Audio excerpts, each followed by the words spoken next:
in some ways, you know, in some ways, and certainly the recent Inspector General report found that the FBI then was superior to some of the other intelligence, to the military and to the CIA.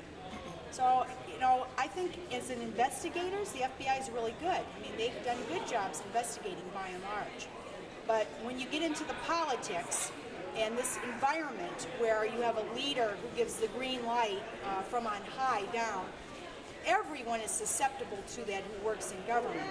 And it's only the truly, you know, really real integrity will come out if you get an order that you know is wrong. To the point, you know, this is what shocks me. We find out Ashcroft, who everybody thought was, you know, to a great extent very right-wing and kind of an authoritarian and didn't necessarily care about all the technicalities of the justice system. But Ashcroft and Mueller even stood up on some of these illegal orders. When he was in bed. Yeah, when he's half dead because of having an operation. Outright illegal order from the Bush administration to conduct warrantless wiretapping and warrantless monitoring. That's quite incredible.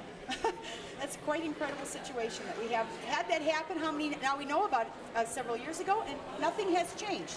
That's why we have to continue. We have to continue doing what we are doing because nothing has changed. That wiretapping, that warrantless thing, is still going on. And in fact, in Minnesota, we had our one senator, Klobuchar, back in August, and our one representative, Walz, who voted for it. Pretty darn incredible. When we actually now know that Ashcroft even stood up to this type of thing. Incredible. When we just found out with the media being infiltrated by retired military generals that were given cozy briefings by Bush. 70-some were done, and then they went out onto CNN as talking heads and whatever. Has that changed? I mean, has that really changed, or are we still having this programs go on where the media is being used as a talking points for administration? I mean, embedding our generals, they called it, or message force multiplier. Has that really changed?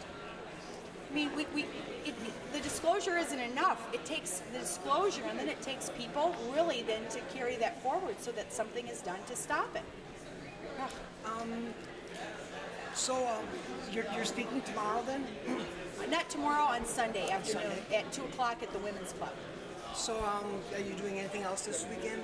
I'm attending this conference all weekend. My husband's down, of course, at the state convention doing his thing. He's a floor leader or something like that. But so we had to kind of split up, and I came here for the whole weekend to learn what I can learn. We're trying, of course, in a very rudimentary, I guess, very primitive way to do messaging. We have these banners that we show on footbridges. And so, especially during the RNC, but actually peace vigils that have been going on, 30-some peace vigils in the Twin Cities. So we produce little messages on these banners. And on footbridges, it's pretty effective because you have 10,000 cars that can go under in 1 hour.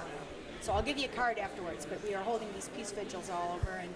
And again, it's one of the ways around the mainstream media. Do you have any heroes in the truth movement yourself?